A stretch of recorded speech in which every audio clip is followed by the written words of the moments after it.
Hey guys, my self Chandan Kumar. मैं आप लोगों का चैनल किन नॉलेज पे स्वागत करता हूं। गाइज, मैंने आप लोगों को लास्ट टॉपिक जो आपको थर्मोडायनेमिक्स में ख़त्म किया था, उससे गाइज मैं अब अगले वीडियो की तरफ गाइज बढ़ूंगा। बहुत ही इंपॉर्टेंट टॉपिक है गाइज, आप लोगों को पता होना चाहिए। Law of equipartition of energy बहुत इंपॉर्टेंट टॉपिक है गाइज। और ये टॉपिक गाइज मैं बताऊंगा, जो चीज़ मैं बताऊंगा प्लीज़ आप ध्यान देते रहिए गाइज। आप लोगों का बिल्कुल आप लोगों को ये कॉन्सेप्ट गाइज समझ में आएगा। ध्यान से देखिएगा गाइज। देखिए, law of equipartition equipartition of law of equipartition of energy law of equipartition of energy. अब law of equipartition of energy के बारे में गाइज अगर मैं आप लोगों से डिस्कस करूं तो मैं क्या क्या गाइज डिस्कस करूंगा कि देखिए गाइज, अगर कोई मैं मॉलिक्यूल ले लूं, इफ वी टेक अ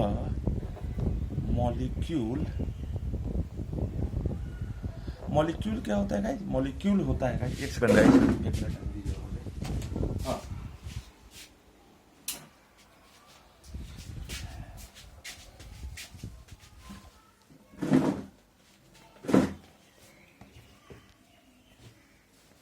हाँ, एक मॉलिक्यूल ले लो तो मॉलिक्यूल गाइज क्या होता है? मॉलिक्यूल, एक सेकंड गाइज, हाँ, मॉलिक्यूल गाइज क्या होता है? मॉलिक्यूल होता है गाइज ग्रुप ऑफ एटम्स। अब देखिए गाइज, अगर ग्रुप ऑफ एटम्स की बात करो तो law of equipartition of energy क्या कहता है कि तीन तरह के मॉलिक्यूल गाइज होते हैं हमारे पास। तीन तरह के मॉलिक्यूल हमारे पास होते हैं, ठीक है गाइज। ऐसे तो दो ही होते हैं, लेकिन तीन, बहुत कोई चार भी कहते हैं। वो होते हैं मोनो एटमिक मॉलिक्यूल,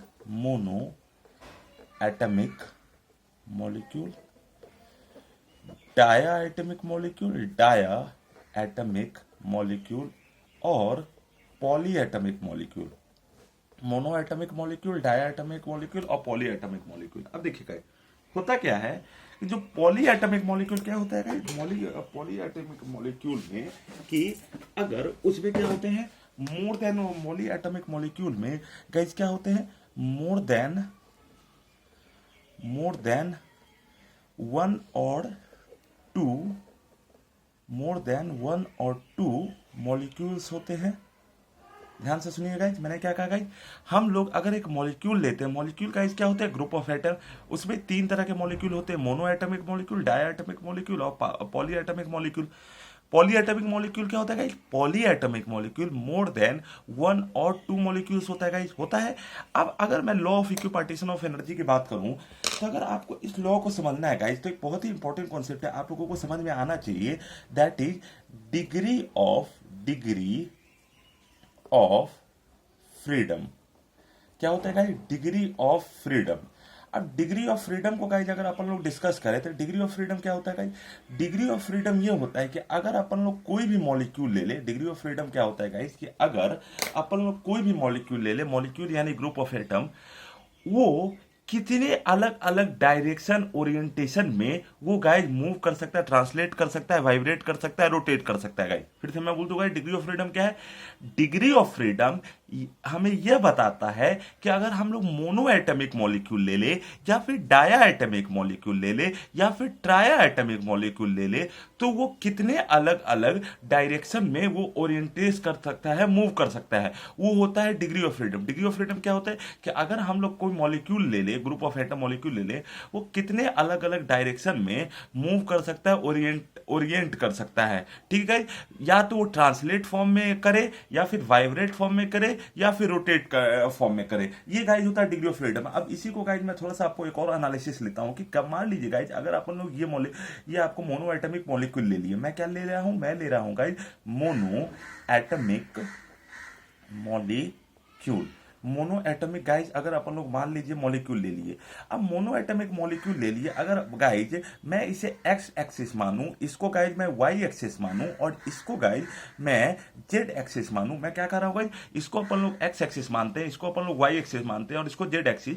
तो ये जो ये मोनो एटमिक मॉलिक्यूल है, इसको एक्स एक्सिस माने, इसको वाई एक्सिस माने, इसको जेड एक्सिस माने, ये जो मोनो एटमिक मॉलिक्यूल है वो एक्स डायरेक्शन में भी प्रोपोगेट कर सकता है, वाई डायरेक्शन में भी प्रोपोगेट कर सकता है, थ्री डायरेक्शन जेड डायरेक्शन में प्रोपोगेट कर सकता है। मैं क्या बोल रहा हूँ गाइस, फिर से सुन लीजिए कि मोनो एटॉमिक मॉलिक्यूल का क्या कॉन्सेप्ट है कि अगर अपन लोग यहाँ पे कोई मॉलिक्यूल माने तो वो एक्स डायरेक्शन में भी प्रोपोगेट कर सकता है, वाई डायरेक्शन में भी गाइस प्रोपोगेट कर सकता है और जेड डायरेक्शन में भी गाइस प्रोपोगेट कर सकता है। मतलब अब इसी को ये मोनो एटॉमिक मॉलिक्यूल हो गया गाइस। अब देखिए क्या हो सकता है, अब इसी को हम लोग थोड़ा सा आपको और इसको समझने की कोशिश करें कि जब ये मोनो एटॉमिक मॉलिक्यूल ये हुआ तो अगला कॉन्सेप्ट ये हो सकता है कि अगर गाइस हम लोग ले लें diatomic molecule, diatomic molecule, तो डाया एटॉमिक मॉलिक्यूल मतलब क्या होगा गाइस, उसमें दो एटम होंगे। मोनो एटॉमिक मॉलिक्यूल में गाइस होगा सिंगल एटम होगा, डाया एटॉमिक मॉलिक्यूल में क्या होगा, डाया एटॉमिक मॉलिक्यूल में क्या होगा, दो एटम होंगे। डिग्री ऑफ फ्रीडम में अगर कोई मॉलिक्यूल लेंगे तो या तो वो एक्स एक्सिस से मूव कर सकता है या फिर वाई एक्सिस से मूव कर सकता है या फिर जेड एक्सिस से मूव कर सकता है। मतलब इसके पास गाइस कितने पॉसिबिलिटीज है कि मूव कर सकता है, या तो ट्रांसलेट, रोटेट या वाइब्रेट करने का 3 जगह पॉसिबिलिटी है। अब गाइस अगर मैं डाया एटॉमिक मॉलिक्यूल में गाइस क्या होते हैं, दो एटम होते हैं। अगर इसमें 3 एक्सिस है, इसको गाइज अपन लोग एक्स एक्सिस मान लें, इसको मैं वाई एक्सिस मान लूं और जेड एक्सिस जो बाहर मूव कर रहा है उसको मान लूं। मैं क्या कहा गाइज, इसको मैं एक्स एक्सिस मान लूं, इसको वाई एक्सिस मान लूं और इसको जेड एक्सिस मान लूं। तो जो डाया एटॉमिक मॉलिक्यूल का कॉन्सेप्ट है वो इस तरीके से है कि ये एक्स एक्सिस में मूव कर सकता है, वाई एक्सिस में भी, जेड एक्सिस में। Diatomic molecule X axis में मूव कर सकता है, वाई एक्सिस में मूव कर सकता है, जेड एक्सिस में। सही है गाइज। अब अगर ये कॉन्सेप्ट हम लोग का क्लियर है, मोनो एटॉमिक और diatomic molecule, monoatomic molecule और डाया एटॉमिक मॉलिक्यूल में ये कॉन्सेप्ट होता है, तो अगला कॉन्सेप्ट की तरफ गाइज ये हम लोग समझे तो अगर ये एक्स एक्सिस, वाई एक्सिस और जेड एक्सिस प्लस प्लस अगर ये दोनों के बीच में अगर अपन लोग डिस्टेंस मान ले, मैं आपको मान लू ये दोनों के बीच में डिस्टेंस अगर मैं आर मान लू तो इन दोनों का आपस में भी एक फोर्स ऑफ अट्रैक्शन होगा, जिसको गाइज मैं आपस में भी फोर्स ऑफ अट्रैक्शन होगा, जिसको मैं मान लेता हूं आपस में फोर्स ऑफ अट्रैक्शन होगा, जिसकी वजह से एक मिलेगा हम लोगों को डिग्री ऑफ फ्रीडम। और एक अगला डिग्री ऑफ फ्रीडम ये मिल सकता है कि इन दोनों का गाइज आपस में भी कुछ ना कुछ पोटेंशियल एनर्जी होगा। ठीक है गाइज, फिर से सुनिए, अगर मोनो एटॉमिक मॉलिक्यूल है तो वो एक्स एक्सिस में भी प्रोपोगेट कर सकता है, वाई एक्सिस में प्रोपोगेट कर सकता है और जेड एक्सिस में भी प्रोपोगेट कर सकता है, उसको हम लोग कहते हैं मोनो एटॉमिक मॉलिक्यूल। अगर इसी को मैं डाया एटॉमिक मॉलिक्यूल कहेंगे तो डाया एटॉमिक मॉलिक्यूल के वजह अगर दो मॉलिक्यूल है, दोनों आर डिस्टेंस पे अगर सेपरेटेड है, दो मॉलिक्यूल है, दोनों अगर आर डिस्टेंस पे सेपरेटेड है तो एक्स एक्सिस में प्रोपोगेट कर सकता है, वाई एक्सिस में प्रोपोगेट कर सकता है, जेड एक्सिस में गाइस प्रोपोगेट कर सकता है। ठीक है, कर सकता है एक्स एक्सिस में भी, वाई एक्सिस में भी और जेड एक्सिस में।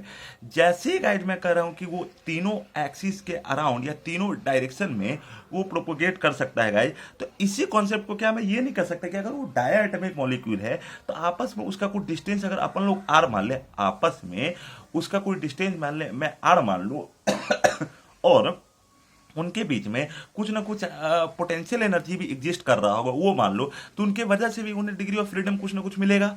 तो ये गाइस कॉन्सेप्ट हुआ कि मैं मोनो एटॉमिक मॉलिक्यूल के लिए डिग्री ऑफ फ्रीडम कैसे लिखूंगा और डाया एटॉमिक मॉलिक्यूल के लिए गाइस मैं डिग्री ऑफ फ्रीडम कैसे लिखूंगा। अब देखिए गाइस, अगर मैं मोनो एटॉमिक मॉलिक्यूल के लिए अगर मैं बात करूं, ध्यान से सुनिए गाइस, मोनो एटॉमिक मॉलिक्यूल के लिए बात करूं तो क्या क्या हो सकता है, ध्यान से सुनिए गाइस। उसके लिए वो एक्स एक्सिस में प्रोपोगेट कर सकता है, वाई एक्सिस में भी और जेड एक्सिस में।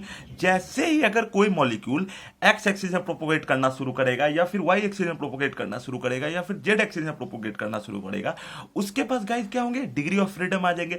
कितने डिग्री ऑफ फ्रीडम आ जाएंगे, 3 उसके पास गाइस डिग्री ऑफ फ्रीडम आ जाएंगे। जैसे ही मैं कह रहा हूं उसके पास 3 डिग्री ऑफ फ्रीडम आ जाएंगे, मतलब 3 उसके वेलोसिटी गाइस होगी, क्या होगी, वेलोसिटी उसकी 3 अलग अलग डायरेक्शन में होगी।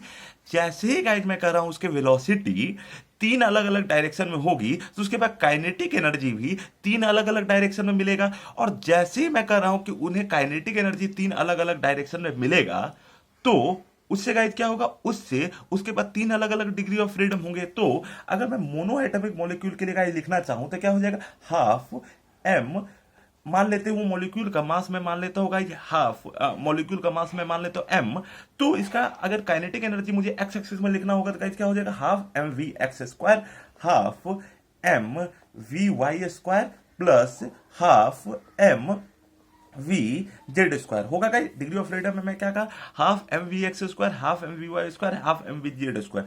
ये गाइस डिग्री ऑफ फ्रीडम होगा। डिग्री ऑफ फ्रीडम किसके लिए होगा गाइस, डिग्री ऑफ फ्रीडम होगा गाइस मोनो एटॉमिक मॉलिक्यूल के लिए होगा। अब गाइस अगर मैं डाया एटॉमिक मॉलिक्यूल के लिए, डाया एटॉमिक मॉलिक्यूल के लिए मुझे डिग्री ऑफ फ्रीडम गाइस अगर लिखना होगा तो हम लोग गाइस कैसे लिखेंगे, उसके लिए अगर लिखना होगा तो देखिए, अगर मैं मॉलिक्यूल लिया तो उसके आपस में कुछ ना कुछ डिस्टेंस भी होगा, आपस में कुछ ना कुछ डिस्टेंस आर होगा, जिनके वजह से उनके बीच में क्या एग्जिस्ट करेगा गाइस, पोटेंशियल एनर्जी एग्जिस्ट करेगा।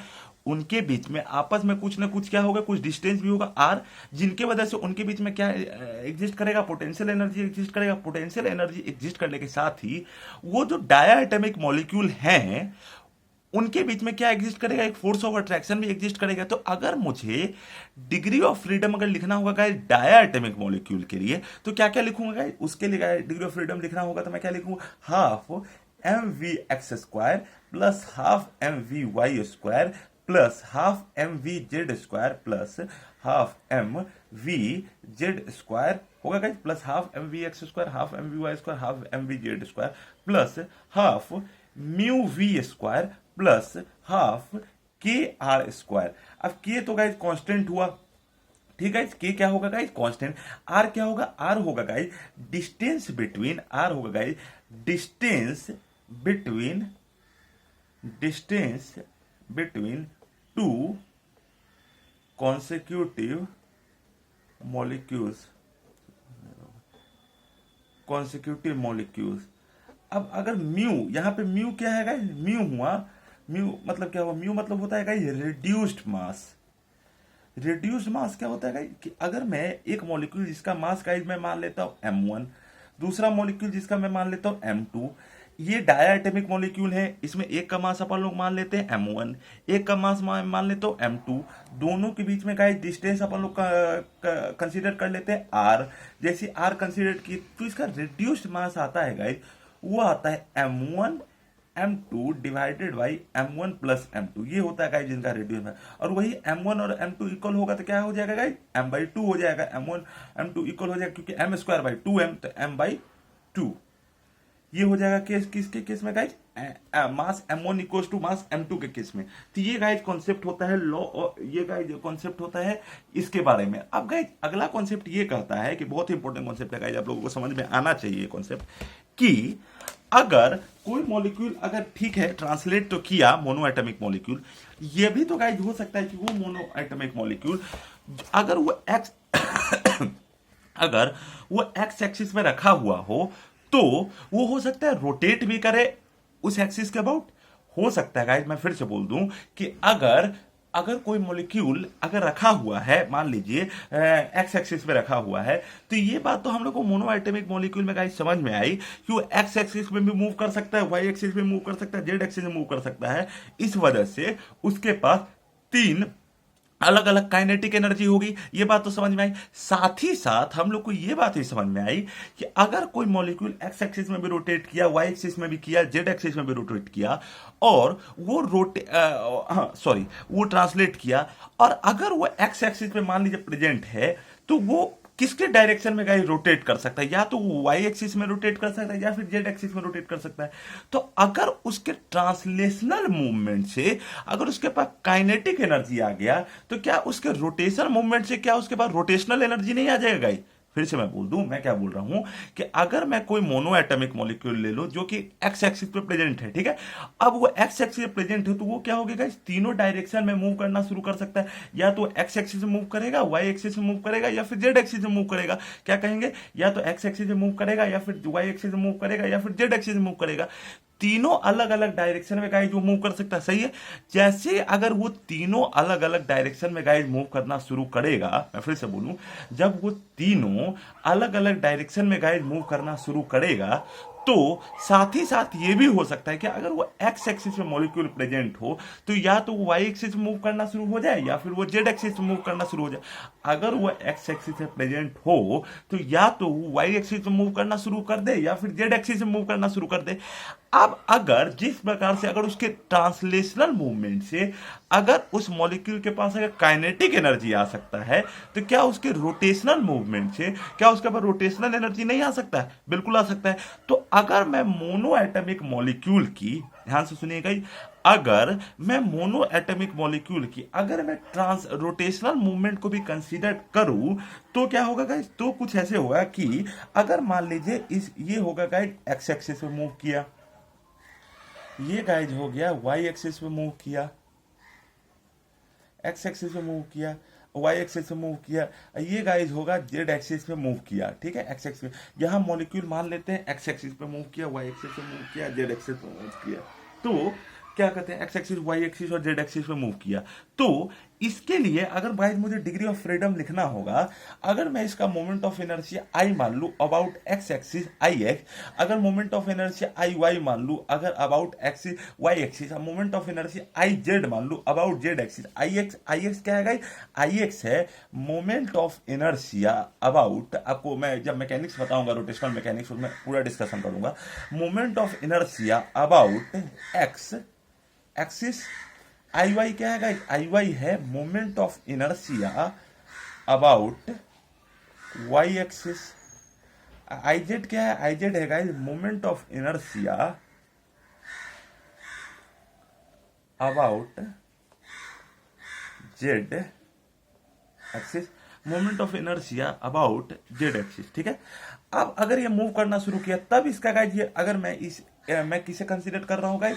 मैं कंसीडर कर रहा हूं गाइज मोनो एटमिक मॉलिक्यूल के लिए, मोनो एटमिक मॉलिक्यूल के लिए। तो इसका डिग्री ऑफ फ्रीडम अगर एक्स एक्सिस पे वो प्रेजेंट है, तो एक तो ये आ जाएगा half m v x square plus half m v y square plus half m v z square होगा गाइज। क्या होगा? Half m v y, half m v x square plus half m v y square plus half m v z square होगा।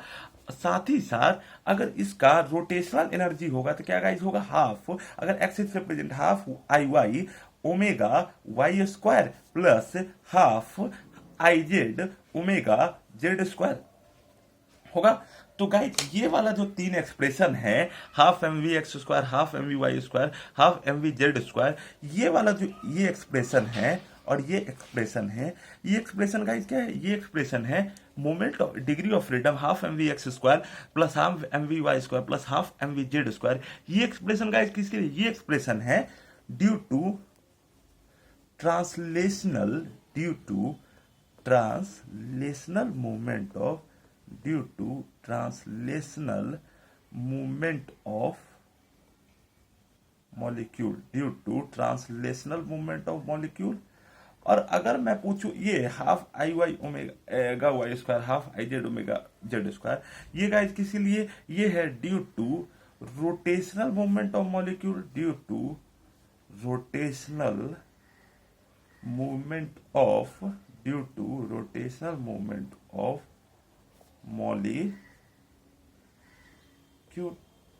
ये guys किस लिए? ये guys है due to translational movement of molecule, और ये गाइज किस लिए? ये है due to rotational movement of molecule. अब जब ये कॉन्सेप्ट गाइज आप लोगों को क्लियर है, तो जब मैं अगला कॉन्सेप्ट की तरफ अगर गाइज ले चलूंगा, तो अगला कॉन्सेप्ट क्या है? ये गाइज आप लोगों का कॉन्सेप्ट क्लियर है। अगला कॉन्सेप्ट ये होगा गाइज कि अगर मैं मान लीजिए दो मॉलिक्यूल गाइज मैं मान लू, दो मॉलिक्यूल मान लू, इसके मास गाइज अपन लोग मान लेते हैं m1, इसके मास ले लेते हैं m2, इसमें डिस्टेंस गाइज मैं मान लेता हूं r मैं मान लेता हूं। ठीक है, तो ये क्या मूव करना शुरू करेगा? ये एक्स एक्सिस में भी गाइज मूव करना शुरू करेगा, ये एक्स एक्सिस में मूव करना शुरू करेगा, ये एक्स एक्सिस में मूव करना, ये वाई एक्सिस में भी गाइज मूव करना शुरू करेगा, और ये जेड एक्सिस में भी मूव करना शुरू करेगा। एक्स एक्सिस में मूव करना शुरू करेगा, वाई एक्सिस में मूव करना शुरू करेगा, जेड एक्सिस में मूव करना शुरू करेगा। तो अगर डिग्री ऑफ फ्रीडम के बारे में अगर मुझे यहां लिखना हो तो गाइस क्या हो जाएगा? अगर वो एक्स एक्सिस में मूव करना, एक्स एक्सिस प्रेजेंट है तो वाई एक्सिस और जेड एक्सिस मूव कर सकता है। अगर वो वाई एक्सिस प्रेजेंट है तो एक्स एक्सिस और जेड एक्सिस पे मूव कर सकता है। अगर वो जेड एक्सिस प्रेजेंट है तो वो एक्स एक्सिस और वाई एक्सिस पे मूव करना शुरू कर सकता है। तो डिग्री ऑफ फ्रीडम गाइस अगर मुझे लिखना होगा डाया एटमिक मॉलिक्यूल के लिए, तो गाइस क्या होगा? Half m v x square plus half m v y square plus half m v z square plus half अगर एक्स एक्सिस प्रेजेंट है तो गाइज क्या होगा, half I y omega y square, या फिर plus half I z omega z square होगा, प्लस इसका कुछ इंटरनल पोटेंशियल एनर्जी की वजह से जो इसके पास ये डिग्री ऑफ फ्रीडम आएगा वो गाइज क्या आ जाएगा, half k r square plus half k r square half mu v square. तो डिग्री ऑफ फ्रीडम का गाइस ये कॉन्सेप्ट हुआ, half v x square half m v y square half m v z square half I y omega y square, ये सारा concept हुआ। जब आप लोगों को ये कॉन्सेप्ट गाइस क्लियर है तो जब मैं अगले कॉन्सेप्ट की तरफ गाइस बढ़ूंगा तो आपको समझ में आएगा। तो अगर मैं मोनो एटमिक मॉलिक्यूल के लिए मोनो एटमिक मॉलिक्यूल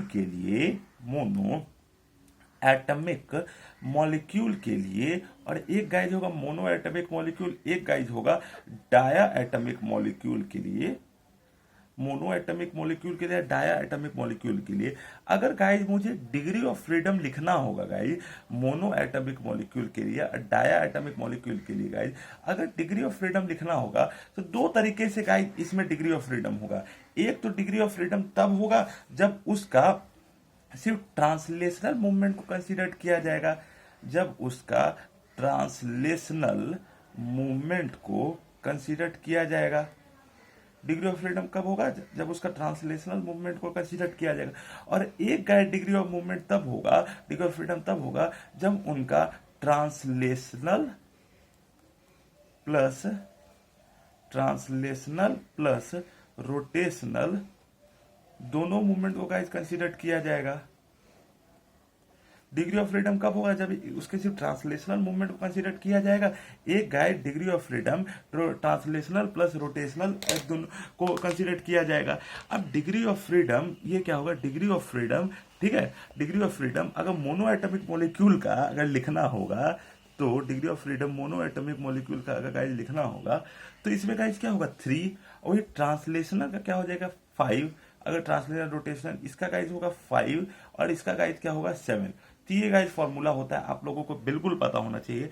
अब देखिए गाइज जब आप लोगों को ये कॉन्सेप्ट अगर समझ में आ रहा है तो गाइज एक इंपॉर्टेंट कॉन्सेप्ट गाइज मैं आप लोगों को बताऊंगा कि देखिए गाइज आप लोगों को लास्ट लेक्चर में मैंने आपको बताया था कि जो गामा होता है, गामा क्या होता है गाइज 1+2/f होता है गाइज। गामा क्या होता है 1+2/f और साथ ही साथ गामा क्या होता है गाइज, गामा CP/CV होता है गाइज। साथ ही साथ gamma CP minus CV equal to guys क्या होता है R होता है।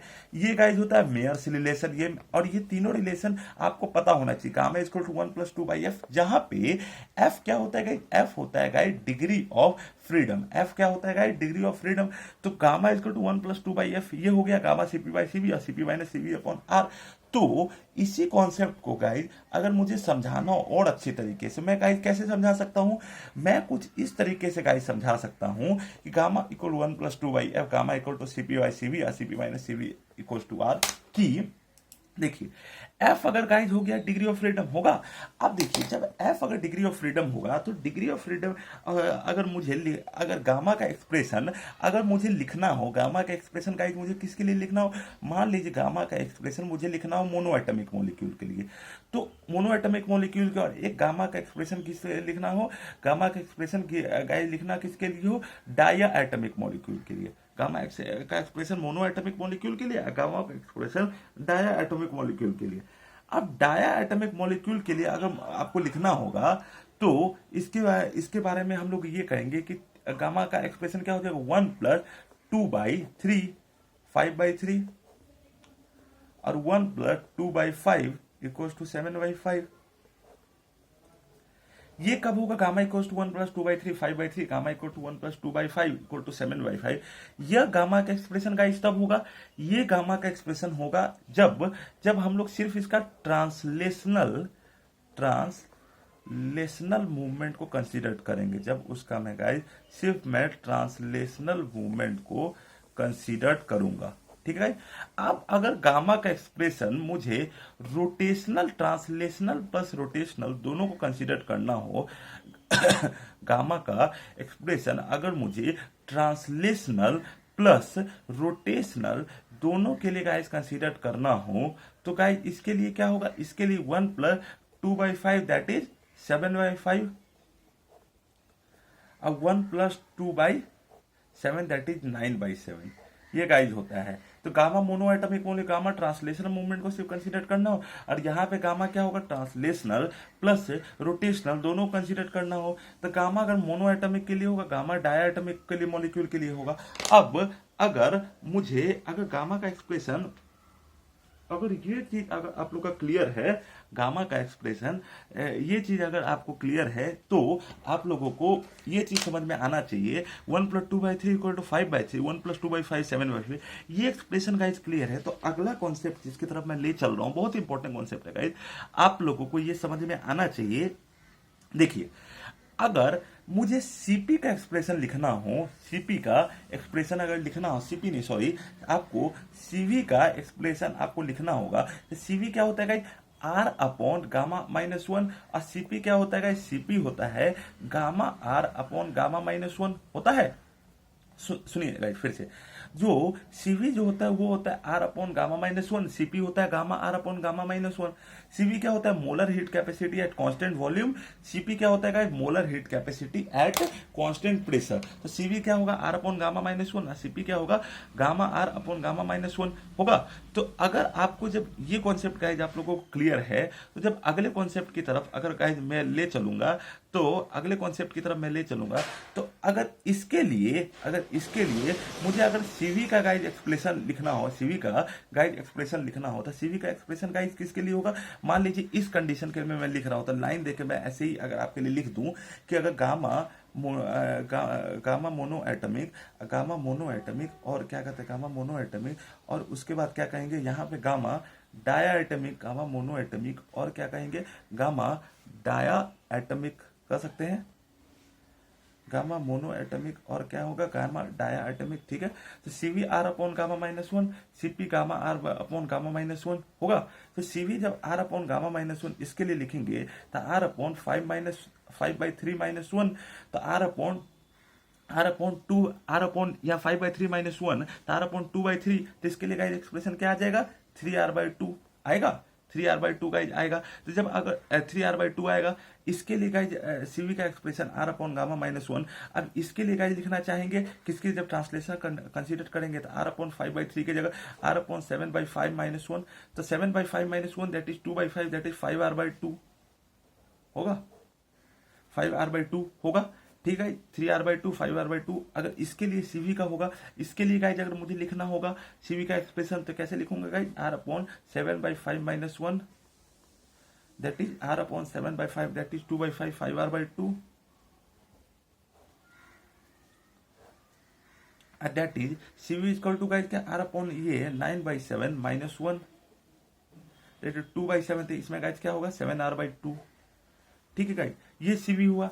इसी केस में अगर मैं हम लोग एक एक्सप्रेशन गाइज जानते हैं, CP minus CV equals to R होता है। तो इसी हिसाब से अगर सीपी का एक्सप्रेशन गाइज अगर मुझे लिखना होगा, तो सीवी प्लस आर होगा, CP minus CV equals to R, तो सीपी इक्वल टू गाइज क्या होगा, सीवी प्लस आर होगा। तो यहां से गाइज अगर मुझे सीपी का एक्सप्रेशन लिखना हो, तो सीपी का एक्सप्रेशन क्या हो जाएगा गाइज, 5R/2।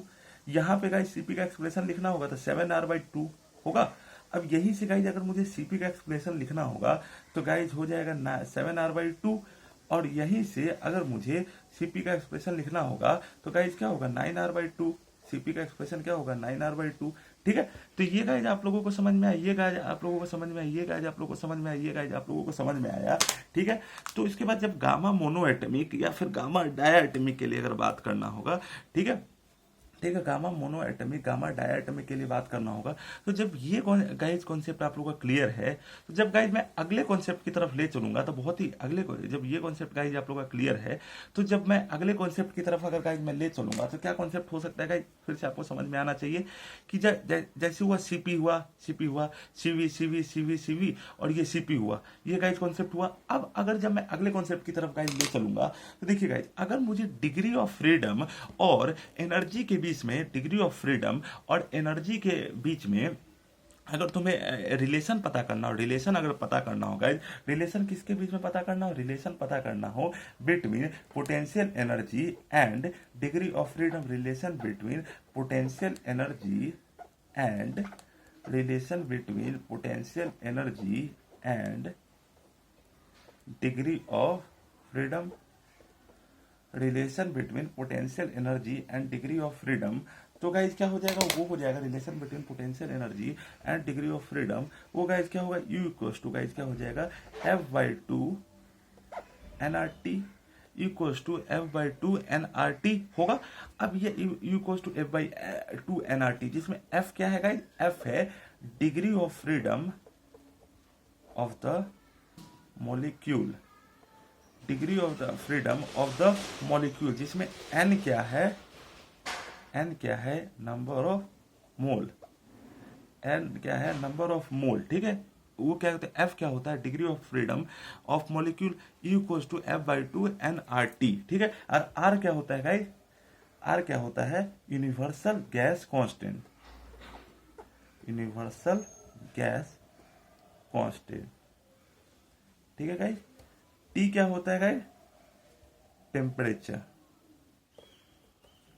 n क्या है guys, number of mole, f क्या है, degree of freedom of molecule, t क्या है गाइस, टेम्परेचर, r क्या है गाइस, यूनिवर्सल गैस कांस्टेंट, तो U equals to F/2 nRT होगा guys.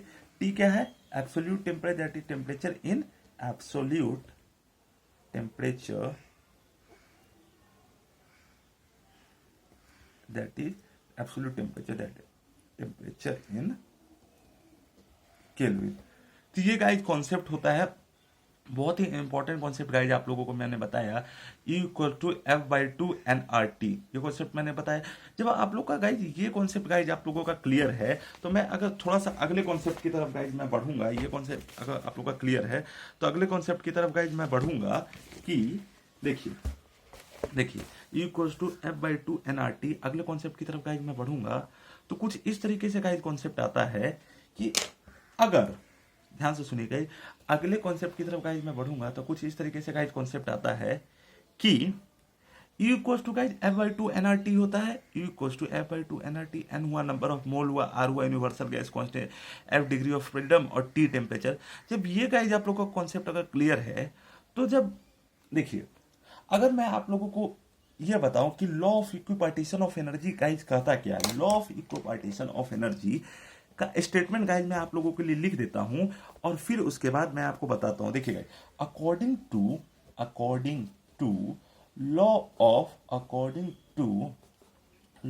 Of equipartition of energy, according to law of equipartition of energy, it states that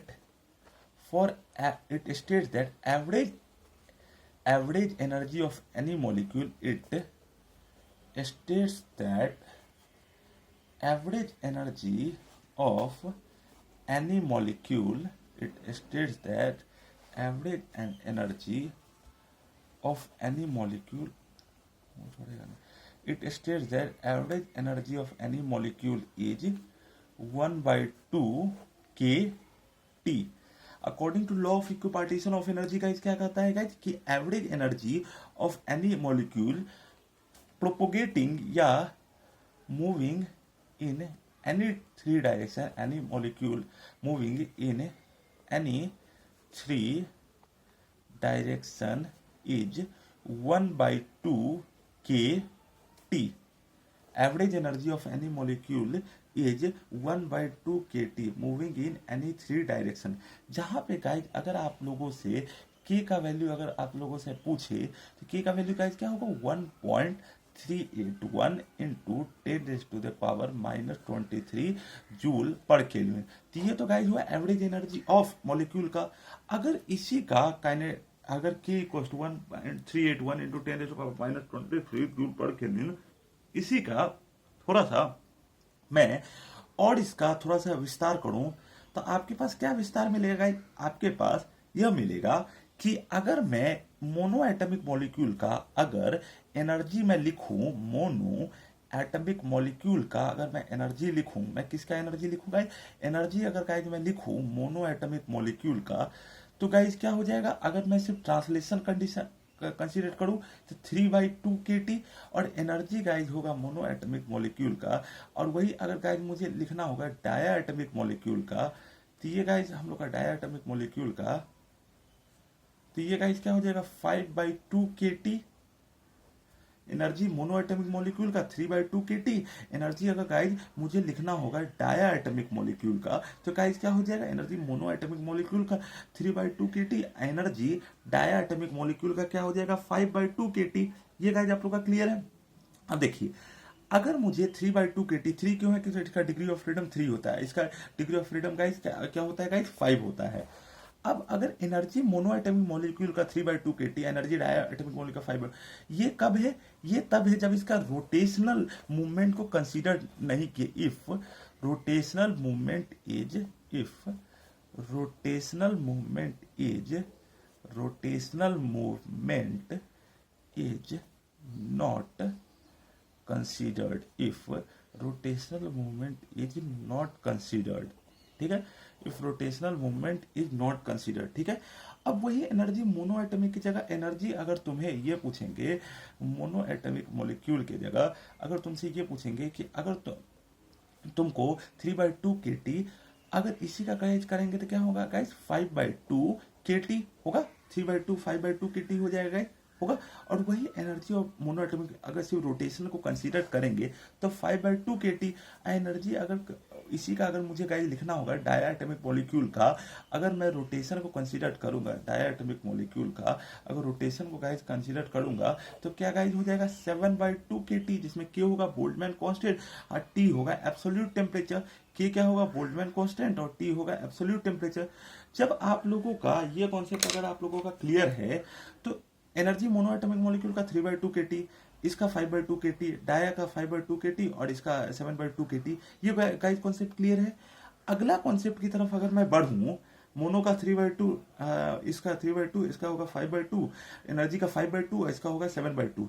जब इसका अगला concept की तरफ मैं बढ़ूं, बहुत ही इंपॉर्टेंट कॉन्सेप्ट है गाइस, आपको समझ में आना चाहिए कि अगला कॉन्सेप्ट की तरफ आपको समझ में आना चाहिए कि देखिए आपको कुछ झेलता होगा ये गाइस, मुझे समझ में आना चाहिए। देखिए, अगर law of equipartition of energy को जब मैंने ये चीज बताया कि मोनो का ये होता है, डाया का ये होता है, अगर ये मुझे पॉली एटॉमिक मॉलिक्यूल का अगर डिग्री ऑफ फ्रीडम पूछे, पॉली एटॉमिक मॉलिक्यूल का अगर डिग्री ऑफ फ्रीडम अगर आपसे पूछे तो पॉली एटॉमिक मॉलिक्यूल का क्या होगा। देखिए गाइस, पॉली एटॉमिक मॉलिक्यूल का जो डिग्री ऑफ फ्रीडम होता है ये डिपेंड करता है, ये डिपेंड किस पे करता है, ये डिपेंड करता है कि उसे क्या टेम्परेचर दिया गया।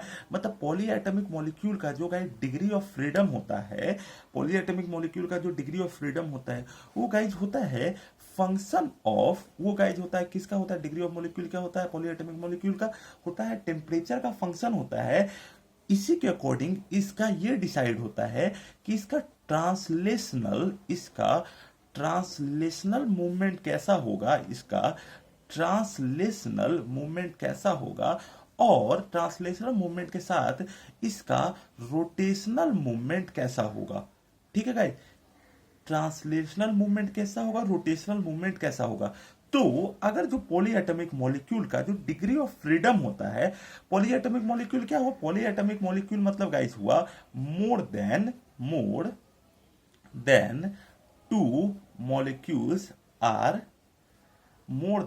To molecules are present, more than 2 molecules are present. तो डिग्री ऑफ फ्रीडम अगर पॉली एटॉमिक मॉलिक्यूल का ये क्या होगा, ट्रांसलेशनल मूवमेंट और रोटेशनल मूवमेंट पे डिपेंड करता है। लेकिन बहुत सारा टेबल में ऑब्जर्व किया गया है, उसके अकॉर्डिंग डिग्री ऑफ फ्रीडम जो पॉली एटॉमिक मॉलिक्यूल का देखा गया है वो देखा गया है गाइस 6। ये गाइस क्या है, ऑब्जर्वेशन से देखा गया। कहां से इसका स्रोत है, इसका स्रोत है guys from various experiment which has been from various experiment which has been done from various experiment which has been done on polyatomic molecule, from various experiment which has been done on polyatomic molecule। जब guys ये आप लोग का concept clear है तो अगर degree of freedom अगर मुझे 6 अगर इसका पता है, जो कि पता ही है, तो इसका गाइस अगर गामा का वैल्यू अगर मुझे लिखना तो गामा गाइस अपन लोग जानते हैं 1 + 2/f, f का वैल्यू 6 पुट कीजिए तो 2/6 दैट इज 1/3 दैट इज 4/3 होगा। अब 4/3 गाइज होगा, अगर मुझे इसका सीपी का वैल्यू लिखना होगा, सीपी गाइज इसका क्या होगा, सीपी होगा R upon gamma minus 1, 1 plus 2/6 that is 1/3, that is 4/3, तो r upon gamma minus that is r upon 4/3 minus 1, this is 1/3, that is 1 by r upon 1/3, that is 3r से ये guys इसका क्या होगा, ये गाइज होगा इसका किसका वैल्यू होगा, सीवी का वैल्यू होगा। और वही गाइज अगर सीपी का अगर मुझे वैल्यू लिखना होगा तो गाइज इसका क्या हो जाएगा, 4r हो जाएगा। तो ये गाइज आप लोगों को कॉन्सेप्ट मैंने बताया कि पॉलीएटॉमिक मॉलिक्यूल का गाइज अपन लोग कैसे डील करते हैं गाइज।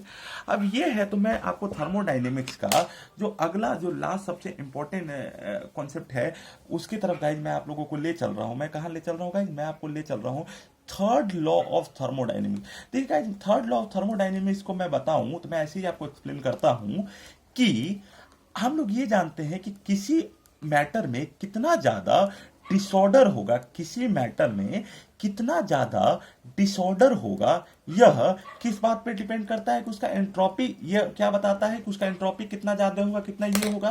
तो हम लोग ये जानते हैं एज वी नो दैट कि किसी मॉलिक्यूल में कितना ज्यादा डिसऑर्डर होगा, किसी मॉलिक्यूल में कितना ज्यादा डिसऑर्डर होगा, यह बताएगा कि उसका एंट्रोपी कितना ज्यादा होगा। तो एंट्रोपी जो होगा डायरेक्टली प्रोपोर्शनल होगा गाइस डिसऑर्डरनेस, और एंट्रोपी जो होगा गाइस डायरेक्टली प्रोपोर्शनल होगा डिसऑर्डरनेस और रैंडमनेस।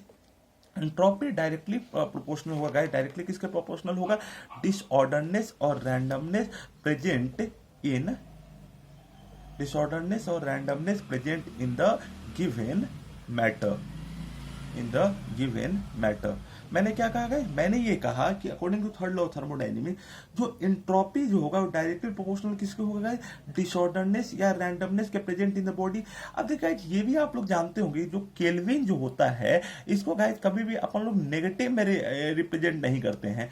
केल्विन को गाइस मैं नेगेटिव में क्यों नहीं रिप्रेजेंट करता हूं, इस वजह से गाइस केल्विन को नहीं करता हूं कि देखिए जो 0 डिग्री सेंटीग्रेड होता है वो गाइस कितना होता है, 273.15 केल्विन होता है। 0 डिग्री सेंटीग्रेड क्या होता है गाइस, 273.15 केल्विन। अब अगर इसको 0 केल्विन की मैं बात करूं, केल्विन में डिग्री लगता भी नहीं गाइस, वो गाइस कितना होगा, -273.15 डिग्री सेंटीग्रेड। लैब में भी इससे कम टेम्परेचर गाइस ले जाना संभव नहीं हो पाता है, इसलिए केल्विन को आमतौर पे हम लोग नेगेटिव में नहीं रिप्रेजेंट करते हैं गाइस। और 0 केल्विन को हम लोग अपन लोग क्या मानते हैं, एब्सोल्यूट टेम्परेचर कहते हैं। 0 केल्विन को क्या कहते हैं, एब्सोल्यूट टेम्परेचर कहते हैं। मैं फिर से रिपीट कर दूं, मैंने क्या कहा, मैंने ये कहा कि एंट्रोपी जो होता है डायरेक्टली प्रोपोर्शनल होता है डिसऑर्डरनेस और randomness present in the given matter, मतलब उसमें कितना डिसऑर्डरनेस आएगा या फिर उसमें कितना रैंडमनेस है वो प्रेजेंट होता है गिवन मैटर में। केल्विन हमेशा हम लोग किस में रिप्रेजेंट करते हैं, नेगेटिव में। 0 डिग्री सेंटीग्रेड क्या होता है, 273.15 केल्विन, तो 0 केल्विन क्या हो जाएगा, -273.15 डिग्री सेंटीग्रेड। तो और 0 केल्विन को गाइस अपन लोग क्या कहते हैं, 0 केल्विन को मैं क्या कहता हूं, एब्सोल्यूट टेम्परेचर कहता हूं। तो अगर मैं बात करूं कि थर्ड लॉ ऑफ थर्मोडायनेमिक्स क्या कहता है, तो थर्ड लॉ ऑफ थर्मोडायनेमिक्स हमें यह कहता है कि किसी भी मैटर को अगर आप एब्सोल्यूट टेम्परेचर यानी 0 केल्विन पे अगर आप रखिए तो उसका एंट्रोपी 0 होता है या उसका एंट्रोपी 0 कंसीडर किया जाता है। तो मैं लिख देता हूं गाइस कि the entropy of any matter, the entropy of any matter at absolute temperature, the entropy of any matter at absolute temperature is 0. According to third law of thermodynamics, the entropy of any matter at absolute temperature is guys 0. तो guys आज का lecture मैं यही and कर रहा हूं। अगर आपको इस लेक्चर में कुछ भी कमियां नजर आए आप कमेंट बॉक्स में लिखिए, उसे जरूर दूर किया जाएगा। मैंने सारा कंटेंट गाइड आप लोगों को देने का कोशिश अवश्य किया है, फिर भी अगर कमी होगा तो आप कमेंट बॉक्स में जरूर लिखिए, मैं उसका जरूर निदान करूंगा। Thank you guys, thank you very much for giving your valuable time. Thank you.